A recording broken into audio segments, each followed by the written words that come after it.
नमस्कार प्रिय दर्शकों, मैं आचार्य आशीष सेमवाल आपके चैनल एस्ट्रो कालगणना में आपका बहुत बहुत स्वागत करता हूं। प्रिय दर्शकों, आज मैं आपको बताने जा रहा हूं राहु ग्रह के परिवर्तन के बारे में। राहु ग्रह 30 अक्टूबर 2023 से 20 मई 2025 तक 1.5 साल के लिए यानी कि 18 महीने के लिए अब मीन राशि में गोचर करने वाले हैं। ये राहु का परिवर्तन कैसा रहने वाला है कन्या राशि वालों के लिए और साथ में कन्या लग्न वाले। प्रिय दर्शकों, समझने के लिए यहां पर मैंने जन्म पत्रिका जन्म कुंडली का निर्माण किया है, जहां पर 6 अंक लिखा हुआ है।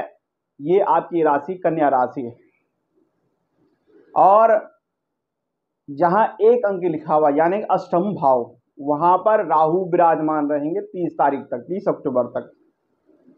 और यहाँ पर देवगुरु बृहस्पति भी विराजमान, यानी गुरु चांडाल योग बना हुआ था 21 अप्रैल से लेकर के 30 अक्टूबर तक अष्टम भाव में। और अष्टम भाव में न देवगुरु बृहस्पति इतने अच्छे माने जाते हैं, राहु तो अच्छे माने जाते हैं, लेकिन यहाँ पर गुरु चांडाल दोष बना हुआ था। अब देवगुरु बृहस्पति भी यहाँ पर स्वच्छंद अपना फल देने के लिए तैयार हो जाएंगे। वो आपके लिए धन धान्य के लिए बढ़िया फल देंगे, साथ में भूमि प्रॉपर्टी के लिए अच्छा फल देंगे। लेकिन जब दोनों ग्रह यहाँ बैठे हुए थे, कहीं ना कहीं स्वास्थ्य को लेकर परेशानी, हर एक काम में रुकावटें, काम न बनना, शत्रु बाधा बढ़ना, मानसिक तनाव, नौकरी व्यवसाय में कहीं ना कहीं कुछ न कुछ उलझन पैदा हो जाना, धन का न टिकना, ये मुसीबतें कन्या राशि वालों को आ रही थी। अब जो ही 30 अक्टूबर को राहु ग्रह परिवर्तन होंगे तो राहु ग्रह जहां 12 अंक लिखा हुआ है, यानी कि आपका सप्तम भाव, पार्टनरशिप का जो भाव है, रोजगार का जो भाव है, दाम्पत्य जीवन का जो भाव है, उस भाव में राहु ग्रह विराजमान हो जाएंगे। और राहु ग्रह की 3 दृष्टियां हैं, पंचम दृष्टि, सप्तम दृष्टि और नवम दृष्टि। देखिए, जहां पर 4 अंक लिखा हुआ है, जो आपका एकादश भाव है, उस पर राहु ग्रह की 5वीं दृष्टि पड़ेगी, यानी कि लाभ भाव पर। और एकादश भाव में राहु अच्छा फल देते हैं इस भाव में बैठ करके, और इस भाव पर दृष्टि मार करके भी अच्छा फल राहु देते हैं। और साथ में सप्तम दृष्टि कन्या राशि पर पड़ेगी, यानी कि जहां पर आपका 6 अंक लिखा हुआ है, आपकी राशि है, चाहे आपका लग्न है, उस पर दृष्टि पड़ रही है राहु ग्रह की। और जो नवम दृष्टि है, 9 अंक जहां लिखा हुआ, यानी कि आपका पराक्रम, विल पावर, आत्मविश्वास, मेहनत, नवीनता का भाव, कुछ करने का भाव, छोटे भाई का भाव, इस पर राहु की 9वीं दृष्टि पड़ रही है। और ये भाव में, इस भाव में राहु ग्रह बहुत श्रेष्ठ फल देते हैं।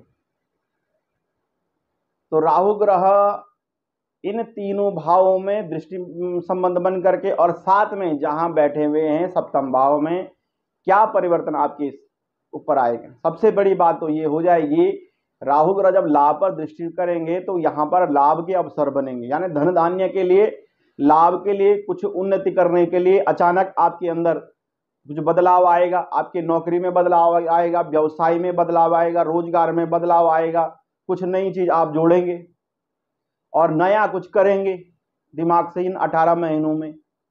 और उससे आपको जब भी अचानक कोई लाभ आपको मिलेगा, समझ लेना कि राहु ग्रह मुझे अचानक फायदा दे रहा है। शेयर मार्केट के लिए राहु एकादश जब दृष्टि मारते हैं तो लाभ के अवसर व्यक्ति को मिलते हैं। और वैसे भी कन्या राशि ऐसी राशि है जो धन को अच्छी तरह से संभालना जानती है।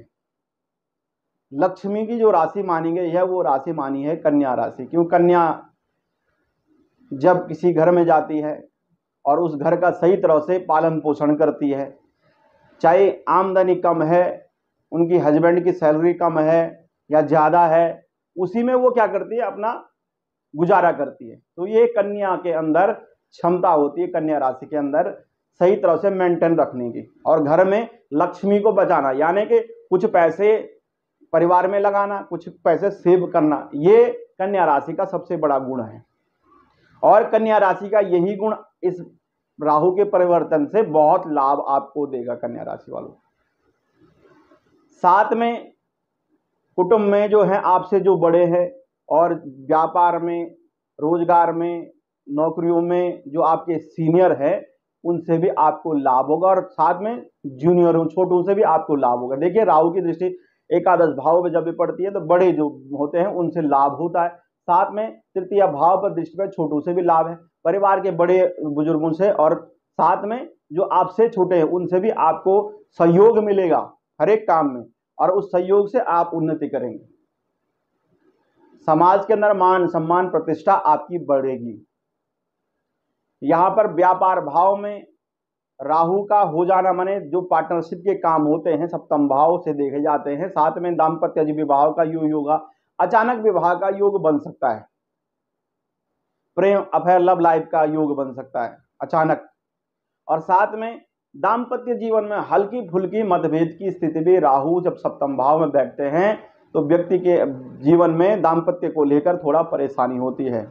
पार्टनरशिप के जो काम होते हैं उनमें हल्की फुल्की परेशानी होगी। सोच समझ करके विचार करके काम करना, वाणी पर कंट्रोल रखना है, बुद्धि का पूरा प्रयोग करना है अपने दाम्पत्य जीवन में। साथ में बिजनेस जो पार्टनरशिप के जो काम होंगे उनमें, क्योंकि यहां पर राहु बैठ करके थोड़ा दिक्कतें पैदा करेंगे दोनों चीजों में, दाम्पत्य जीवन में भी दिक्कतें करेंगे, और साथ में आपका जो खान पान वस्त्र होगा, आभूषण पहनते होंगे, उनमें भी थोड़ा दरिद्रता देता है। यानी आप स्वच्छ कपड़े न पहने, आप फटे पुराने वस्त्र पहने, इस तरह का योग राहु बनाता है सप्तम भाव में। इसलिए आपने अपने शरीर का भी ध्यान देना, खान पान का भी ध्यान देना, अच्छा खाना है, अच्छा पहनना है। राहु ग्रह व्यक्ति को कंगाल भी बनाने के कगार पर ले जाता है, जो व्यक्ति अपने अंदर स्वयं कंगाली लाता है। इसलिए आपने अपने अंदर कंगाली नहीं लानी है, स्वच्छ वस्त्र पहनने हैं, वस्त्रों को गंदे होने पर त्याग देना, मतलब दोबारा धुल करके पहने। ये नहीं आपने 4-5 दिन तक वही वस्त्र पहने हुए, ऐसा बिल्कुल नहीं करना। ये योग बनेगा और उस योग से आपके दाम्पत्य जीवन पर असर पड़ेगा, लव लाइफ पर असर पड़ेगा, समाज के अंदर आपकी उन्नति पर असर पड़ेगा। इसलिए ये काम आपने नहीं करना है, ध्यान देना है इस बात पे। और साथ में आपके अंदर जब राहु की दृष्टि आपकी राशि पर पड़ेगी तो ऊर्जा राहु बनाएगा, अचानक कुछ बदलाव करेगा आपके अंदर, और साथ में चिड़चिड़ा हल्का फुल्का आपको बना सकता है राहु। वैसे तो कन्या राशि और मिथुन राशि को श्रेष्ठ फल राहु ग्रह देता है, ये राहु ग्रह की मित्र राशियां हैं। तो यहां पर हल्का फुल्का राहु ग्रह आपको चिड़चिड़ा बनाएगा ही, अचानक क्रोध कर देना, अचानक परिवर्तन हो जाना, किसी ने कोई बात बोल दी आपको, या आप कहीं पर घूमने चले गए और आपके ऊपर किसी ने नजर लगा दी, इस तरह के योग आपके ऊपर बनेगा। थोड़ा चिड़चिड़ा स्वभाव आपका हो सकता है। उपाय बताऊंगा, उपाय जरूर करें आप, उपाय से आपको लाभ मिलेगा। और साथ में राहु की जो नवम दृष्टि है वो जब पराक्रम पर पड़ेगी तो आपका आत्मविश्वास बढ़ेगा, आपको जो काम करेंगे उस काम में लाभ के अवसर आपको मिलेंगे, नवीनता आपके अंदर आएगी, सोचे समझने की शक्ति बढ़ेगी। राहु ग्रह तृतीय भाव में बैठ करके विल पावर देता है, आत्मविश्वास देता है, व्यक्ति को जल्दबाज बनाता है, साथ में फटाफट अपने धन को सही तरह से लगा देता है, और साथ में भाग्य का साथ उस व्यक्ति को मिलता है। और यहां पर आपको कुछ नया करने का पूर्ण मौका मिल रहा है। राहु ग्रह आपको कुछ नया करने के लिए रास्ता खोलेगा कि आप ये काम करिए, आपके अंदर दिमाग के अंदर कुछ नए विचार आएंगे, और राहु ग्रह उन रास्तों को खोलेगा, जो अड़चने होंगी उन अड़चनों को खोलेगा। साथ में जो कर्जा है, शत्रु बाधा है, उनसे भी राहु ग्रह आपको जो भी समस्याएं होंगी, शत्रु बाधा समस्या है, उससे भी आपको निजात दिलाएगा। यहाँ पे विजय मिलेगी, शत्रुओं के ऊपर आप हैवी रहेंगे बने हुए। कन्या राशि के लिए क्यों, पहले जो अष्टम में थे तो यहाँ पर कोई बात भी आप थोड़ा हल्की फुल्की शेयर कर देते किसी के साथ, वो काम आपके बिगड़ जाते थे। अब राहु ग्रह यहाँ पर बैठ करके अब आपको विजय प्राप्त कराएंगे, हर एक चीज में आपको सफलता मिलेगी। कर्जा भी कम होगा, विदेश में से भी आपको लाभ होगा, तो तृतीय भाव से विदेश का विचार भी करते हैं, तो विदेश से भी आपको लाभ मिलेगा। आप भी जो एक्सपोर्ट इंपोर्ट का काम करेंगे अपने देश में, स्वदेश में, उसमें भी लाभ मिलेगा। छोटे कारोबारी, बड़े उद्योगपतियों को भी राहु ग्रह कन्या राशि वालों को लाभ देगा। नौकरियों के अवसर आपको मिलेंगे। संतान को लेकर जो परेशानी थी वो परेशानी राहु ग्रह कुछ न कुछ कम करेंगे, लेकिन दाम्पत्य जीवन में कुछ न कुछ मतभेद की स्थिति पैदा करेंगे। प्रिय दर्शकों, राहु ग्रह अचानक भूमि संपदा प्रॉपर्टी का भी आपको योग बना के देगा। साथ में देवगुरु बृहस्पति भी आपको ये फायदा देंगे।